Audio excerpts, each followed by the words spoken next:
Kali ini saya mau bicara kepada saudara tentang lapar dan haus roh.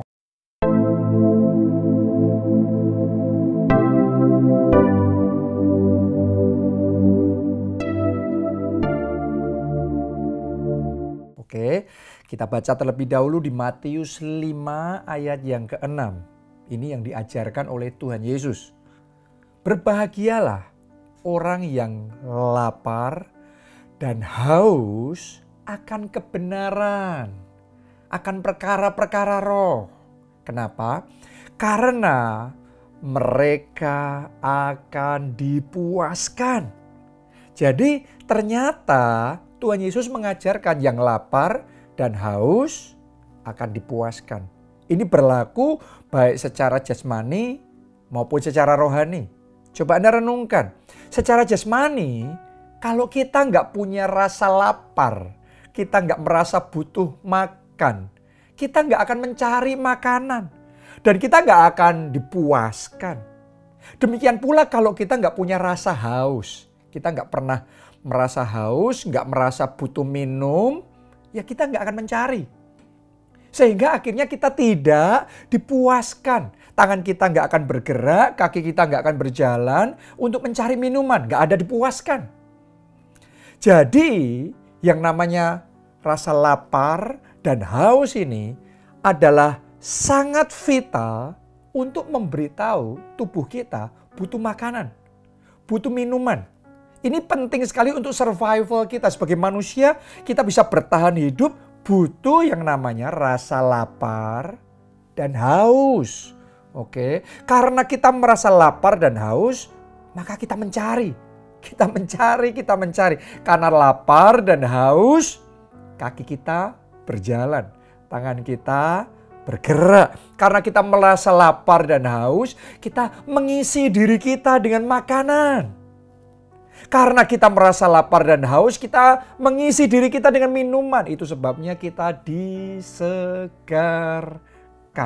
Dan kita bisa tetap hidup, kita bisa bertahan hidup. Nah, doa saya buat kita semua, lebih dari lapar dan haus secara jasmani, Tuhan membangkitkan lapar dan haus akan kebenaran, akan perkara-perkara roh, lapar dan haus akan kepenuhan Roh Kudus lebih dan lebih lagi di dalam kehidupan kita. Saya berdoa sungguh-sungguh dalam hati saudara ada kerinduan yang menggebu-gebu untuk mencari Tuhan, untuk dipenuhi sama Tuhan, untuk didominasi sama Tuhan. Doa saya ada roh yang menyala-nyala di dalam spirit saudara untuk mendekat sama Roh Kudus, untuk berseru more of you. Ya Roh Kudus, penuhi aku lebih dan lebih lagi. Karena orang-orang yang punya lapar dan haus seperti itu, maka rohnya akan dipuaskan. Jadi sekali lagi saya berdoa, lapar dan haus roh ini dibangkitkan dalam hati saudara, dikobarkan dalam roh saudara. Tapi kita harus ngerti bahwa keinginan seperti itu, kelaparan dan kehausan roh yang seperti itu, baru bisa kita rasakan kalau manusia roh kita diaktifkan. Oke, ini penting. Kenapa? Karena selama yang aktif hanya manusia jasmani, sedangkan manusia roh kita tidak aktif, maka kita hanya bisa merasa lapar dan haus secara jasmani. Tapi kita jarang atau gak pernah merasa lapar dan haus secara roh. Coba Anda renungkan. Orang-orang yang rohnya belum diaktifkan, maka yang dirasakan kelaparan dan kehausannya hanya urusan jasmani, urusan dunia, keinginan daging, keinginan mata, keangkuhan hidup, pokok semua yang sifatnya materi, semua yang sifatnya enak buat kedagingan kita.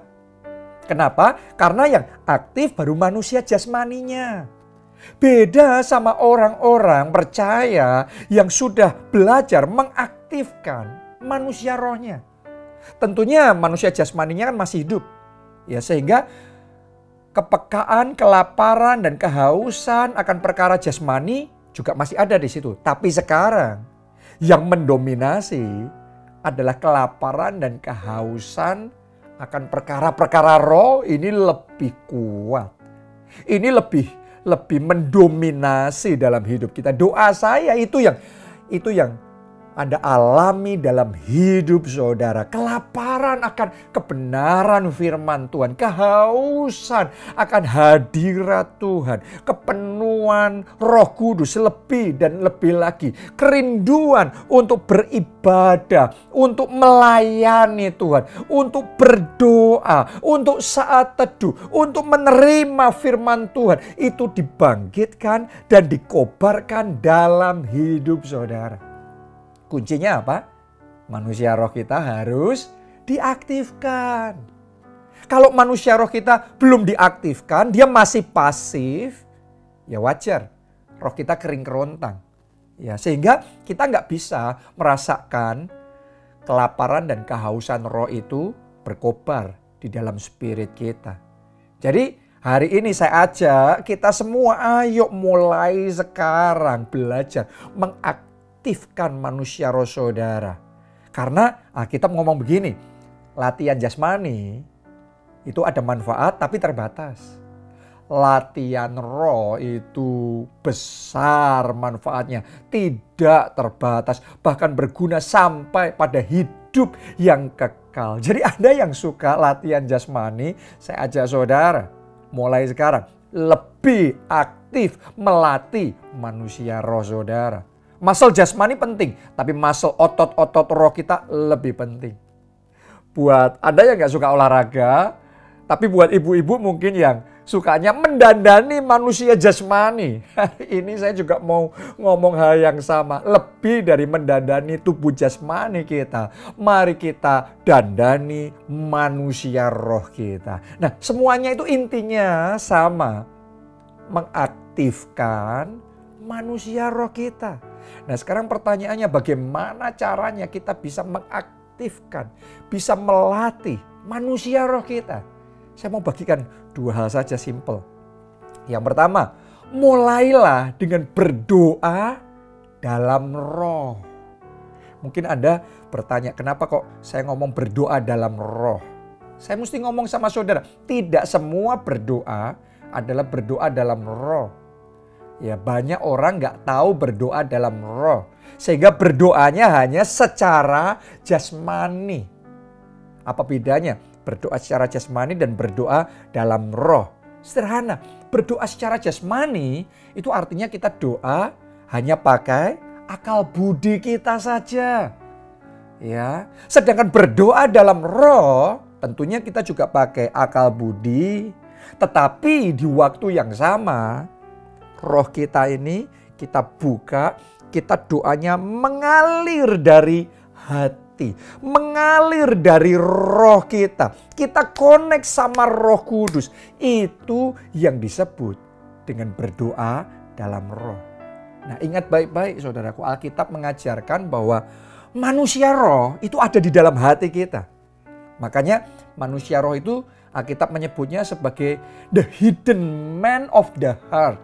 The inner man of the heart. Artinya manusia batin yang tersembunyi dalam hati. Manusia roh yang ada dalam hati. Jadi kalau saudara mau berdoa dalam roh, yang berdoa bukan cuma manusia jasmani. Lebih dari itu yang berdoa adalah manusia batin, manusia roh yang ada dalam batin. Ketika engkau berdoa, engkau dengan sengaja membuka hatimu, rohmu connect sama Roh Kudus, ya. Di situ saudara tiba-tiba akan dibawa masuk di dalam dimensi doa yang berbeda dari yang pernah engkau alami sebelumnya. Sekarang saudara berdoa dalam roh. Oke, di situ roh kita terbuka, di situ roh kita connect sama Holy Spirit. Di situ sementara engkau berdoa, engkau akan mengalami kepenuhan Roh Kudus. Dan di situ pengalaman-pengalaman roh akan mulai terjadi dalam hidup saudara. Jadi kalau Anda belum tahu berdoa dalam roh, tidak heran. Saudara nggak pernah mengalami pengalaman-pengalaman roh yang real. Kenapa? Karena hanya secara jasmani dan itu terbatas. Ayo belajar ya. Mulai sekarang berdoa dalam roh. Yang kedua, gimana melatih dan mengaktifkan manusia roh kita? Simple. Ya, belajar, membaca dan mendengarkan firman dalam roh juga. Ini mirip seperti penjelasan saya tadi tentang berdoa dalam roh, ya. Jadi sama-sama membaca firman-Nya. Ada orang yang membaca firman hanya secara jasmani.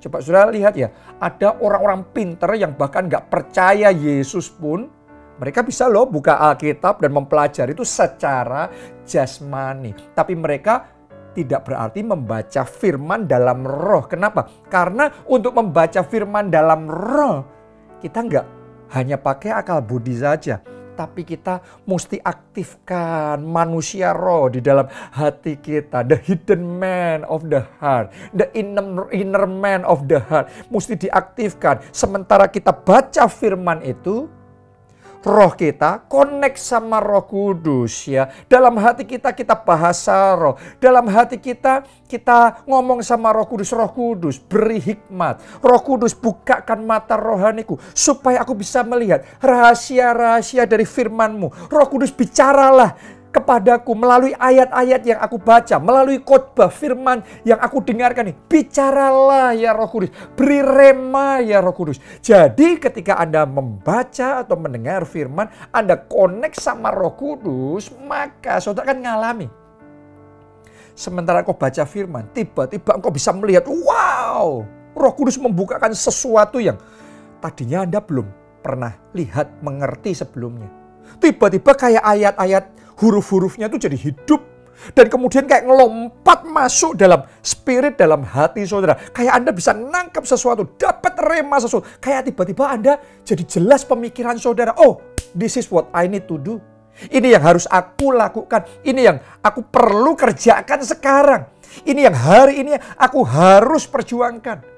Nah, itu hanya terjadi ketika saudara tahu dan belajar membaca firman dalam roh. Ini yang berbeda. Nanti tiba-tiba dimensi kekristenan saudara, perjalanan iman saudara akan berubah total. Sekarang bukan cuma manusia jasmani, lebih dari itu manusia roh saudara yang akan aktif, yang akan mendominasi. Oke. Jadi ada perbedaan besar antara orang yang hanya berdoa secara jasmani dan berdoa dalam roh. Ada beda besar antara orang yang menerima firman secara jasmani dan menerima dalam roh. Apa bedanya? Orang yang hanya tahu secara jasmani, maka saudara bisa ngerti, manusia rohnya belum diaktifkan, belum terlatih, belum dihidupkan. Hanya manusia jasmaninya. Padahal saudara harus tahu, manusia jasmani kita tidak mampu untuk menangkap perkara-perkara roh. Benar apa tidak? Sama halnya manusia itu punya 3 bagian, roh, jiwa, dan tubuh. Ini beda-beda. Ya, jiwa kita tidak mampu mengerjakan yang dikerjakan oleh tubuh kita. Bisa nggak pikiran kita makan? Bisa nggak pikiran kita minum air putih? Nggak bisa. Karena itu beda. Demikian juga sebaliknya. Firman Tuhan ini perkara roh. Oke, kepenuhan Roh Kudus itu perkara roh. Kalau saudara approach-nya Tuhan, approach-nya firman Tuhan, approach-nya sama Roh Kudus itu hanya secara jasmani, makanya nggak nangkep-nangkep. Makanya doanya kita rasa bosan banget berdoa. Kita rasanya nggak dapat apa-apa. Kita baca firman kering banget, kayaknya pengetahuan biasa yang kayaknya kita nggak tertarik dan bahkan kita ngantuk. Kita nggak tahan lama. Padahal kalau nonton drakor bisa tahan lama. Padahal kalau kita makan makanan yang enak, wah lahap sekali. Kenapa? Simple. Karena manusia jasmaninya aktif, maka yang bisa kita nikmati, kita rasakan adalah perkara-perkara jasmani. Untuk saudara dan saya bisa menikmati dan mengalami perkara-perkara roh, manusia rohmu harus aktif terlebih dahulu. Oke, hanya orang yang sudah mengaktifkan manusia rohnya bisa menikmati indahnya, nikmatnya, manisnya firman Tuhan. Makanya pemazmur ngomong firman Tuhan itu manis seperti madu. Wow. Itu ungkapan-ungkapan yang muncul kenapa? Karena dia tahu dan benar-benar merasakan kenikmatan dalam rohnya. Jadi mulai hari ini aktifkan manusia roh saudara. Karena itu akan membuat perbedaan yang besar dan tiba-tiba saudara sekarang sudah mulai bisa hidup dalam dimensi roh, berjalan bersama dengan Roh Kudus. Anda akan dibawa mengalami pengalaman pribadi yang begitu real, yang begitu ajaib, mujizat-mujizat yang buat orang lain gak masuk akal, itu cuma retorika, tapi Anda akan alami setiap hari dalam hidup saudara. Anda akan punya kesaksian-kesaksian yang non-stop, gak habis-habisnya. Karena pengalaman roh itu sekarang Anda alami setiap hari dalam hidup saudara. Itu namanya berjalan bersama Tuhan. Hidup bersama dengan Roh Kudus. Jadi saya ajak saudara, aktifkan manusia roh saudara. Saya cerita ya pengalaman saya. Dulu saya itu paling suka untuk baca buku-buku tentang self-development. Tentang pengembangan pribadi. Ya, buku-buku motivasi. Wah, dari para pengarang top yang kalau Anda ke toko buku, ya, itu bukunya banyak sekali di situ. Saya paling suka beli dan baca buku-buku itu, buku-buku tentang bisnis, tentang finance dan macam-macam. Sampai-sampai saking sukanya saya, ya, untuk beli buku, istri saya sudah hafal. Kalau kita pergi ke mall bersama, ya, dia tahu di mana mencari saya. Bukan di toko yang lain, tapi di toko buku. Kenapa? Karena saya akan menikmati waktu saya untuk baca buku di situ. Ya, beli buku macam-macam. Saya bisa beli buku banyak sekali. Saking banyaknya buku saya punya satu kamar yang khusus untuk menyimpan buku. Itu pun sudah nggak cukup, nggak muat. Saya masih punya begitu banyak buku. Mungkin butuh 2 atau 3 kamar untuk menampung buku-buku saya aja. Itu belum termasuk. Ya, sekarang saya sejak sekian tahun yang lalu sudah berhenti beli buku secara fisik karena saya lebih suka beli buku secara digital, e-book. Ya, saya bisa simpen filenya atau audiobook yang saya bisa dengerin buku tersebut dibacain. Ya, jadi saya dulu suka sekali, saya menikmati sekali baca buku-buku seperti itu. Makanya kalau dengar khotbah pun di gereja, dulu saya pengkhotbah favorit saya itu pengkhotbah favorit yang ngotbahin khotbah motivasional, ya, pengembangan pribadi, prinsip-prinsip yang masuk akal, yang sangat menarik. Dulu itu favorit saya. Sampai, nah ini pembedanya. Sampai Roh Kudus jamah deep within my heart. Roh Kudus jamah manusia batin saya. Manusia roh itu disentuh, dihidupkan, diaktifkan oleh Tuhan. Tiba-tiba Tuhan buat saya masuk di dalam dimensi roh yang belum pernah saya alami sebelumnya. Sama-sama baca Alkitab. Tadinya saya baca Alkitab secara jasmani, dengan sudut pandang jasmani. Tapi sejak waktu itu seolah-olah kacamata saya diganti sama Tuhan.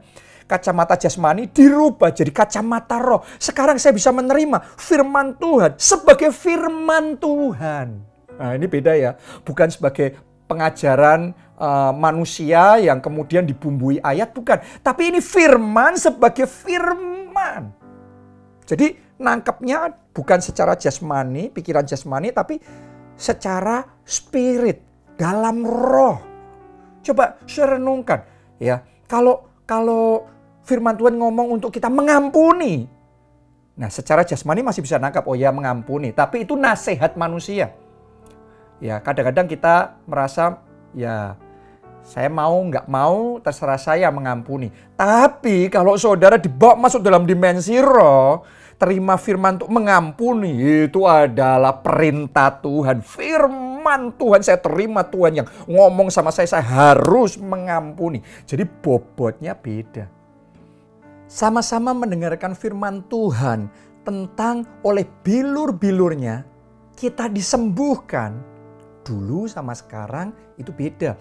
Kita mendengar firman itu secara jasmani dan secara rohani dampaknya berbeda.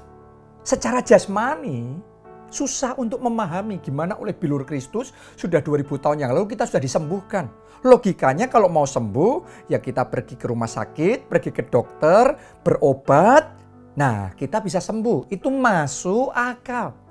Orang Kristen yang belum diaktifkan manusia rohnya, baru aktif manusia jasmaninya, itu selalu akan berusaha melihat mujizat itu sebagai gimana caranya supaya bisa masuk akal.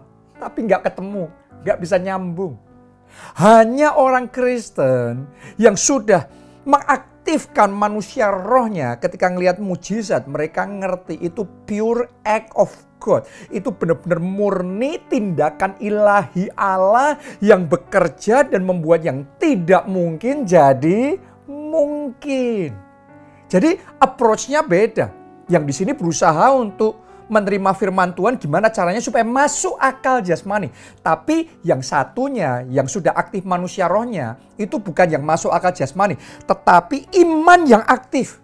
Jadi beda ya, kalau yang secara jasmani akalnya yang berusaha untuk masuk akal gimana caranya firman Tuhan itu. Sedangkan orang yang sudah mengaktifkan manusia rohnya itu approach firmannya adalah imannya hidup, imannya aktif, dia percaya, dia just believe. Dan karena dia percaya kuasa Tuhan bekerja, benar-benar mujizat yang tidak masuk akal jadi dalam kehidupannya. Jadi sejak saat Tuhan bawa saya masuk di dalam dimensi roh yang seperti itu apa ya, no turning back.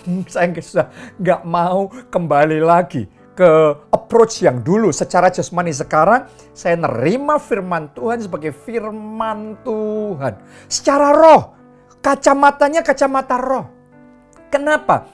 Ibaratnya seperti kisah yang diceritakan oleh Tuhan Yesus. Ada satu orang yang menemukan harta yang sangat berharga di satu ladang. Terus kemudian dia pergi. Dia jual semua hartanya untuk beli ladang itu. Supaya apa? Dapat harta yang terpendam tersebut. Nah demikian juga kalau saudara sudah bisa masuk di dalam dimensi roh, Anda akan ngerti. Ya, semua yang lain tidak bernilai. Benar, pengajaran tentang self-development, ya, pengembangan pribadi itu juga penting, juga baik. Ya, prinsip-prinsip yang diajarkan, pengajaran manusia, hikmat manusia itu baik-baik. Tapi kalau saudara sudah dapatkan firman Tuhan, ada no turning back. Anda sudah nggak mau kembali karena firman Tuhan ini akan membawa kita ke dimensi yang kita tidak pernah alami dan tidak mungkin bisa alami tanpa Tuhan. Oke, makanya sejak saat itu kalau saya belajar firman Tuhan, pengkhotbah favorit saya pun juga berubah. Khotbah-khotbah yang dulu saya sukai sekarang rasanya kering, rasanya kosong. Sekarang yang connect apa? Yang saya ngerasain apa? Bergetar di hati saya adalah khotbah-khotbah perkara roh. Kenapa? Karena nyambung. Manusia rohnya sudah aktif, khotbah spirit roh aktif, nyambung. Makanya benar-benar. Dan itu firman Tuhan itu jadi pengalaman pribadi yang nyata berjalan bersama dengan Tuhan. Itu pengalaman yang ajaib. Oke. Jadi saya ngerti ketika di gereja kita khotbah tentang khotbah perkara roh. Nggak semua orang bisa paham kalau belum mengaktifkan manusia rohnya. Kalau approach-nya secara jasmani, waduh, ini apa ya khotbahnya? Orang yang belum aktif manusia rohnya hanya tertarik sama sesuatu yang sifatnya pengajaran manusia yang masuk akal. Tapi orang yang sudah aktif manusia rohnya, mereka akan tertarik firman Allah, perkara-perkara roh, pengalaman pribadi bersama dengan Roh Kudus. Jadi hari ini saya ajak saudara, ayo semuanya kita maju ke level berikutnya. Kita naik level. Naik levelnya apa? Ayo saya ajak saudara mulai dari sejak sekarang ini aktifkan manusia roh saudara dan alami pengalaman pribadi bersama Roh Kudus. Kalau Anda mau meresponi firman Tuhan ini, ketik di kolom komen video di bawah ini, ya. Aktifkan manusia roh. Oke, jangan lupa ketik ya. Subscribe juga di channel JSM, nyalakan notifikasi, kasih likes dan sharekan video ini jadi berkat bagi orang lain. Tuhan memberkati.